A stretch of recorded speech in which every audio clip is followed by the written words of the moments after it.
Nationwide, Republicans projected a red wave when it came to the midterm elections. The reality seems to be that it ended up being red ripples at best.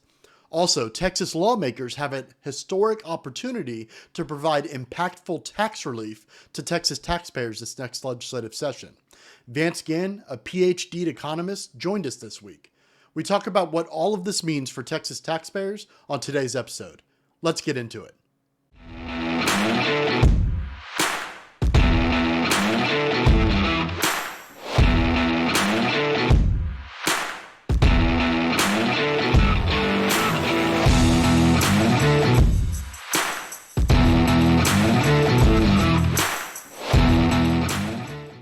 Taxpayer Talks is brought to you by Texans for Fiscal Responsibility, and it's only made possible from generous donations from listeners like you.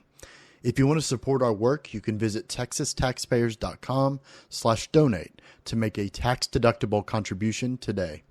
Thank you. Wow, we are fresh off elections on Tuesday night. Republicans had a pretty disappointing turnout on Tuesday. Jeremy, what do you take from Tuesday night? I mean, I think it's the easy takeaway is that the supposed red wave ended up being some red ripples, depending on what election you're looking at across the country. Yeah, we were talking the other day, and I was kind of expressing, I think we're a little overconfident going into this election. Not that I didn't expect Republican turnout to be big. It wasn't bad, right? But this idea that we're going to take 7 Senate seats and just have this historic, I was very skeptical of that. And of course, they're not completely done at the time of this recording either. We're still kind of fleshing out some of the results. At the time of this recording, we still don't know what the deal is in Arizona. It looks like Kerry Lake is down. I think there's close to 1 million ballots still that haven't been counted yet, so we will see what happens there. But I think, the big takeaway nationally, for me at least, is the Republican Party has some soul searching to do. You look at, Donald Trump's endorsements, for the most part, were pretty ineffective. And I think that this is a rebuke of kind of this MAGA mentality, whether you love or hate Trump or not. It should be eye-opening to you that we thought we were going to have this huge red wave, kind of coasting on the idea of Trump running in 2024. And the results were incredibly disappointing. And I think that Republicans really need to take an objective look at what happened this election if we're going to make some changes that could push us in a more fiscally responsible, both nationally and in the state government. I think there's so much we could talk about here, but I think the higher level themes is it seems like there wasn't really any narrative, right, for the Republican Party, just very generally, to kind of rally around other than, hey, we're not the Democrats, right? And I say that only because the bar was somewhat low and that the Democrats didn't really have much of a narrative either. Stupidly, in my opinion, they didn't come out and talk about things that actually impact people, right? People are reeling from high inflation, the higher cost of living generally, right? As a result of things like government spending, what have you, things we talk about all the time. The bar was pretty low for Republicans, I think, to talk about those issues, pocketbook issues, things that affect the everyday American, not even just Republicans, right? To try to bring people over in some of maybe these closer races. And I think it's kind of just a complete missed opportunity that our politics has kind of devolved into this well, we're not them or we're slightly better than them sort of thing. And I think you saw that play out. Look, consultants are going to disagree with me, right? Because they get paid to do whatever it is they do for their respective parties. But I think that's the reality is that Americans are just exhausted, right? From just nonstop election talk. And frankly, no one was really talking about why it is they would be better. To be frank, right? The nonpartisan in me is Republicans got us to this point too, right? Where we're reeling from this. And obviously it was exacerbated under the Biden administration, but there just wasn't there was no rallying cry necessarily, at least in my view, on some of this stuff. Yeah, I think you nailed it when you said saying we're better than them or, hey, vote for us because they're bad is just a bad message. It never wins. And we have to have something to rally around. And I think when you look at what has occurred in politics over the last decade or so, you look at, the rise of the Tea Party wave in, 2010, that effectively was ended in 2015 with the Trump candidacy. We had a shift, or at least the Republican Party had a shift in this kind of conservative, small government, taxed enough already, principled stance against the establishment, and it kind of went into populism, where then things kind of just turned tribal as the left kind of lost their mind with Trump, and now you have this huge schism and people moving further and further away from each other. But I think one of the reasons for that is because specifically the Republican Party, and you could even make this for the Democrats as well, which is, what are we even running on? What do we even believe? We need some soul searching. We need to go back to constitutional and conservative values. As fiscal conservatives, at least, we should be advocating for small government and fiscal responsibility on the federal level. That would entail things like, what on earth is the Federal Reserve doing? Why have they not been audited? Right? We should not be passing stimulus checks. That did happen under the Trump administration. We should not be growing government massively as conservatives, period. And these are things that we have to confront as conservatives, despite what camp you put yourself in. If you advocate for small government and fiscal responsibility, we have to elect representatives that actually stand on principles of conservatism, and specifically limiting the size of government if we're going to carve out a clear, happy economic future for ourselves in this country. It's funny. I think we say all that, and obviously I completely agree. But then you also have, I'm not going to say the anomaly. You have this sort of, if you want to call it, a bright spot for Republicans last night in Florida, right? Where it's like you had Governor Ron DeSantis just very quickly declared the winner, right, over Charlie Crist. And he won by a significant margin after, weeks of kind of being told by national media that the race was closer than it actually was. I think a lot of Republicans will attribute some of that, right, to his stance on a lot of social issues. I wholeheartedly agree, right, that is probably some of it. But I also think what's not being talked about enough in that is that he was kind of not, I'm not gonna say the only governor, but he was the one governor where the lockdown flip, right? Where it was like, oh, this is a stupid approach. And he very quickly got off that stance, right? Realized that by shutting down the economy, you were destroying the livelihoods of your own citizens, right?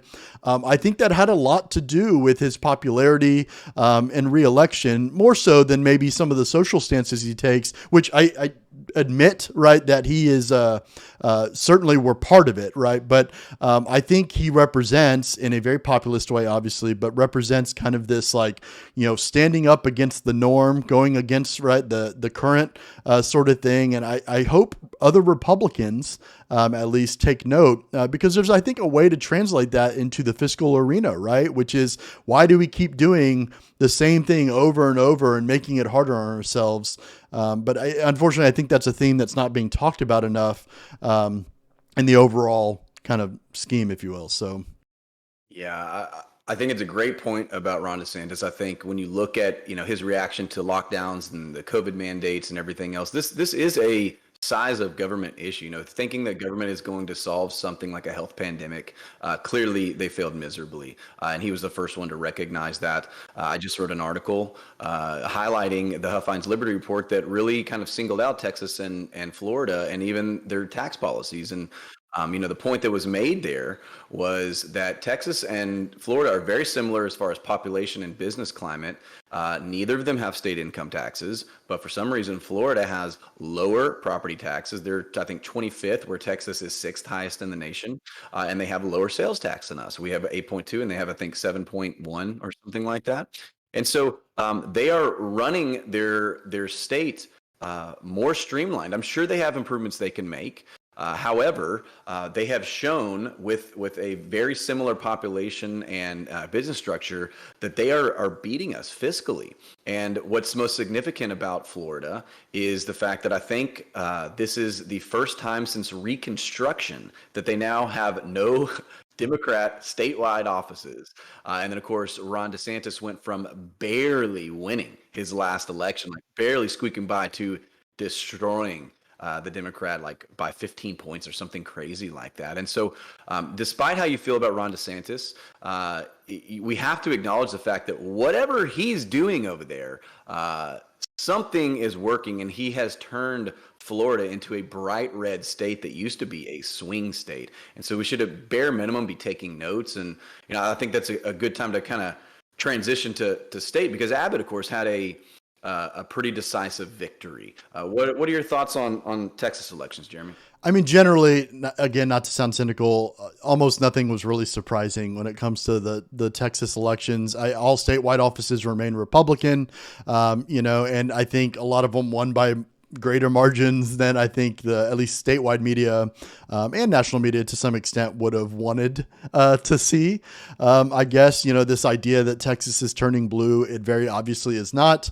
If anything, in fact, like the state legislature, the Republicans picked up a few more seats, right? And so there's not really any surprises there other than you have someone like former Congressman Beto O'Rourke, who's now a 3-time loser on the national scene, especially, right? And it's just, you have to wonder, what strategy, if anything, Democrats have in the state of Texas and how they're going to, if at all, rebound from this moving forward. Now, I say that, obviously, Republicans maintaining control, I would assume, not speaking for you, we would count ourselves at least cautiously optimistic, but knowing history in that, just because Republicans have control, by the way, they've had control for the last 2 decades here in Texas, doesn't mean everything's peachy keen. So.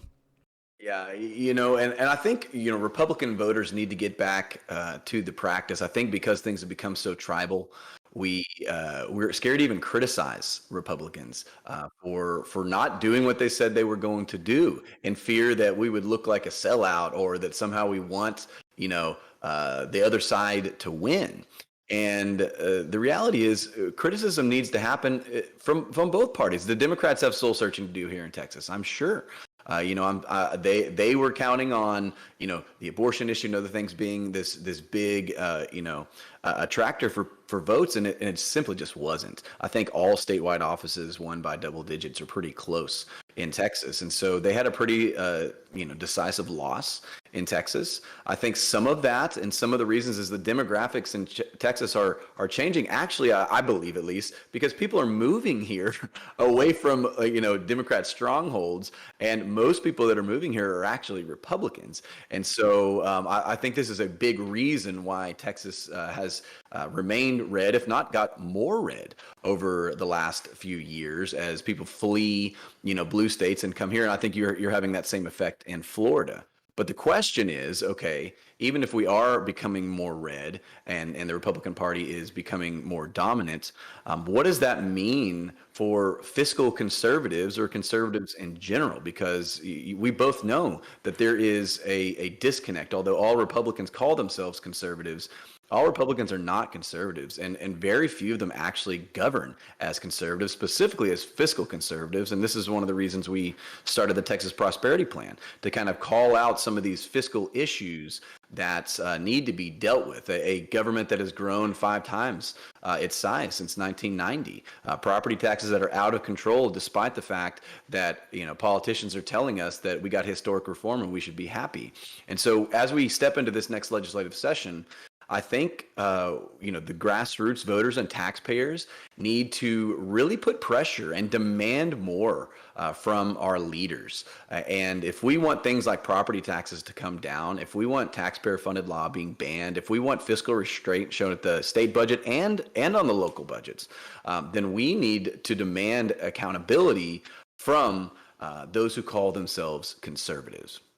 I spoke at an event last night, and of course it was election night, right? By the time that we're doing this recording, and people were ecstatic, at that time, and it looks like there's going to be 86 Republicans, right, in the Texas House of Representatives compared to the 82 that they had last legislative session. Obviously, they had a Democrat now flip to be a Republican, so they were at 83, but they're up to 86, right?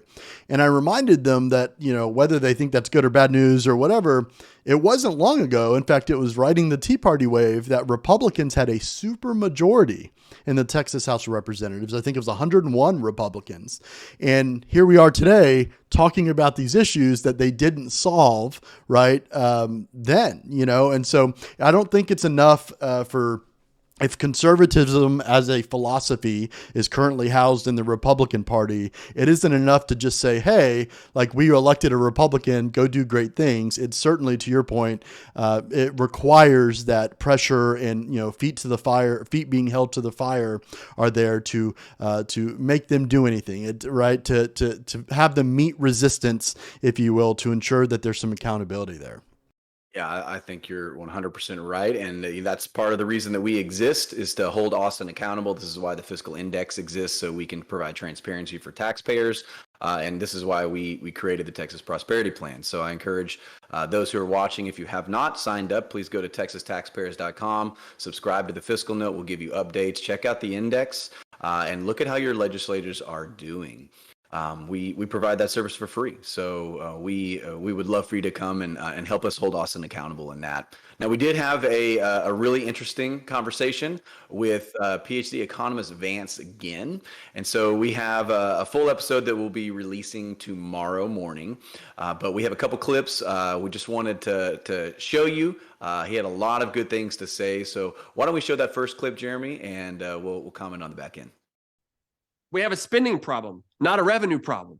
And so we need a local spending limit that's very much similar to what they have at the state. I would argue that it should be the entire budget, no matter if it's coming from property taxes, sales taxes, fees and fines and fees, or whatever else. They should have a total budget spending limit based on population growth plus inflation. And look, it might even just be the same population and inflation that the state has. That way it's consistent across the state. So no matter where you live, there is a consistent, reasonable, affordable cost of living across the state. Because you could say, well, each local government could have their own. But now you have all these different ones across the state. So Austin's is going to be a lot higher because it has more population growth than places out in West Texas. Is that right? I don't think so. But I think those are two things, Tim, is a local spending limit and more information on the ballot. So that way we could have some more transparency of how much the tax dollars are going up on taxpayers across the state. Yeah, so that's an interesting idea, right? He brings up the idea of kind of having the state come in and impose some sort of local spending limit on the local level, right? Where it matches that of the current, the most recent one at least, passed a constitutional spending limit related to the budget can only grow, right, as much as the population increase and inflation rate increase. So that's an interesting notion. I'm not so sure that I've seen that, at least watching the legislature, seen any legislation proposed in the past that does that. So that'd be interesting. But I think he's right in that something does have to be done to curb, right, the ridiculous growth of not only spending but debt by local government jurisdictions all around the state. Yeah, I think you wrote the article, right, that highlighted just how much local debt we have accumulated in Texas. It's nauseating, quite honestly. And he's dead right. And this is something we say all the time, that Texas does not have a revenue problem. We have a spending problem. And it's very apparent in our $27 billion surplus. We have tons of revenue, but specifically now, especially our local governments, whether they be ISDs or cities or counties, are out of control with their spending and have almost no accountability. And that measure that Senator Kelly Hancock passed that put the state budget under the cap of population plus inflation is a good reform. It's probably not going to seem like a great reform this go round because inflation is at almost 9%. However, this is something that we have been advocating for a decade. And so if you have normal inflation of 2 to 3%, then this becomes a practical limitation on government. Although, we would argue at this point, we probably just need to freeze the budget because it's way too big. But going forward, once you rein in a lot of this government, it is a a good limit on the growth of government as Texas grows, but we have no such thing at the local level. And I think one of the points that Vance was making is, this needs to happen on the local level to limit these local governments. But even more, and I believe he said that, having a statewide that is equal for all of the cities is really practical. And I like that point because what we don't want, and we have a lot of times in the local government versus state government, is you have this mishmash of all of these different, there's so much freedom and differences between the political subdivisions, just almost tying the cities to the exact same spending cap that the state has, and just making it a statewide, including local political subdivisions, ISDs and cities and everything, would simplify the code so much. It would make it understandable for people. And another one we have discussed in the last couple of days is the idea of moving the voter approval rates down to the no new revenue rate, which would essentially mean if they want to increase tax revenues or raise your taxes, it would trigger a voter approval election every single time. I think that's another really practical solution on the local level we could make. I mean, logically, that just makes sense, right? Like if you as a government official think that you need to increase taxes or increase your revenue source, right, by whatever means necessary, you should have to explain that, right, and make that to where the voter approves that. Logically, that is absolutely how it should work. You shouldn't be given necessarily free reign to do so under arbitrary percentage rates, right? Yeah. I think, going into this next clip, one of the points he makes is specifically ISDs and how flush they are with cash. So let's watch his comment here, and we can take a look on the back end. But schools also, in my view, are already overfunded. I mean, they have tons of money that's going to these schools. And I call them government schools because a public school is one that you have a public good, where there are positive externalities in economic terms, positive benefits to people around you for those who are going to school. And unfortunately, we're seeing that too many government schools are failing their kids to where I think it's actually causing a negative effect to those that are around them. And you see what's going on in these woke places and what they're reading in the library and everything else. It's kind of like one thing after another. So more people are interested, more parents are interested in going somewhere else to a private school, homeschool, or something else of that nature. And I think they should have that opportunity. So one of the back to spending. I'll always go back to spending, guys, which is the ultimate burden of government, right? If you don't spend it, you can't tax it, or you don't need to tax it, and you can't regulate it either. But the same thing is true with school. Right now, these government schools are getting about $14,000 per student, when before COVID, it was about $12,000. A lot of this money from the CARES Act and everything else has just ballooned how much money we're sending to these schools. And you know what? They're going to use that now. The establishment is going to use that as the new baseline and say, you know what? We've got to build off of that to go up in spending. And it's like, no, we need to get back to what we were spending before. Even that might have been too much, because why do I say that? The reason why I say that is because educational outcomes have not improved. Not improved. And not nearly at the rate in which, and they haven't really improved at all, but not nearly even the rate that the spending has went up. And you should want some sort of correlation between those two, and we don't see it. We don't find that correlation. So why do you keep spending it and expecting the same result or a different result? That's the definition of insanity. So, he is so right. Our schools, although, the TEA and others would tell you otherwise, are flush with cash. We are, I think what he quoted was we're at 14,000 per student, which is absolutely in the top end of the nation. And they have a lot of money that they already have. They have some squirreled away on the side. But yet the solution is always more money. But, to his point at the end of the video, we just keep throwing cash at this burning dumpster of public education, but our educational outcomes are abysmal. We are some of the lowest in the nation. And so one conclusion we can draw from this is that throwing billions and billions and billions of more dollars at a failed education system that has almost no competition in it does not work. And we are actually seeing school numbers, enrollment numbers go down, but yet we are funding them even more. And so we need to deal with school finance, and it's going to be interesting to see what role school choice plays in this, if it even becomes an issue in the session. Yeah, absolutely correct, right? We won't be able to deal right, with property taxes and provide actual property tax relief without also simultaneously talking about school finance. Both are absolutely intertwined, right? And it's interesting, the opportunity that's provided to state lawmakers, i.e. Texans, right, this next legislative session is not only are they talking about the very real possibility of some myriad of school choice, right, existing, but, there is a $27 billion surplus, right, that we have to do what it is we're trying to do, which might not happen again, at least in that same capacity. There's also there's never, at least in my estimation, been more fervor from parents, right, of kids who have just seen, right, have just gone through the last few years watching what their child in the current government school system does or doesn't do, right? We got to take advantage of it now. Now, I say all of that with, I think Vance was absolutely spot on talking about what is the definition of insanity, and that's throwing more money at a system that doesn't provide better outcomes, or at least hasn't in recent decades. Yeah, I'm a big advocate of competition. I think most people who understand economics understand the benefit of competition. And the reality is the public education system in Texas has no competition. It's a monopoly.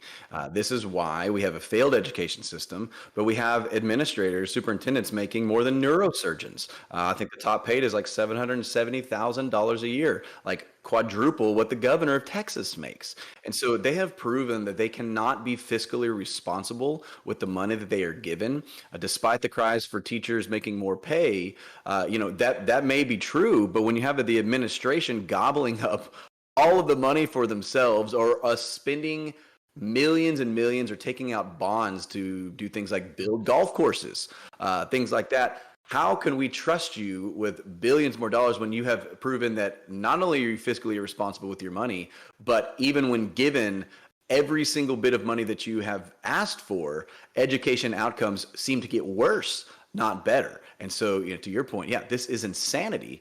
Continuing to fund this broken education, we need serious reform in school finance. I think one of the most practical ways to do that is listed in our Texas Prosperity Plan. This is taking the surplus and passing something like Dr. Oliverson had, which is basically tying surpluses, 90% of surpluses down until M&O compression rate is zero. What does that mean? It means we would move school maintenance and operation to the state, to general revenue, and they would no longer be part of your property taxes, and then it would be divvied out based on a per student. This would eliminate so many problems. This would eliminate, recapture Robin Hood. It would eliminate a number of different things, or should eliminate them if the law is written correctly. Once we were able to do that, of course, you could deal with INS and debts as well in the same manner.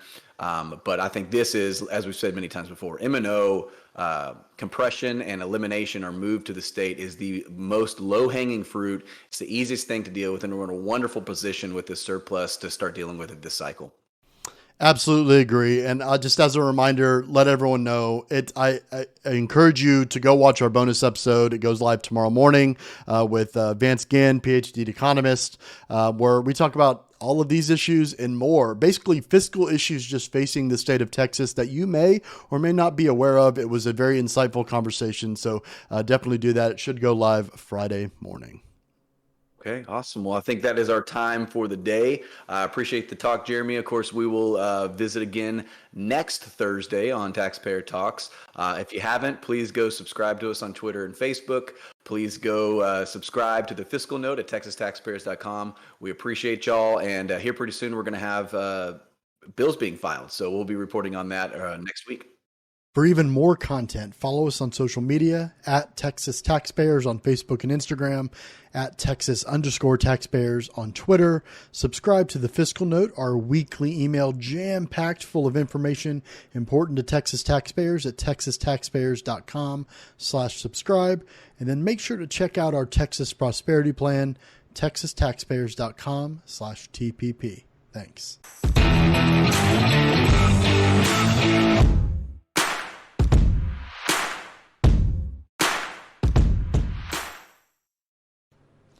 Hey, you made it to the end of this video. Thanks for watching. We really appreciate it. Make sure you subscribe and hit the bell icon so that way you're notified next time we post a video and update to the channel. Thanks again.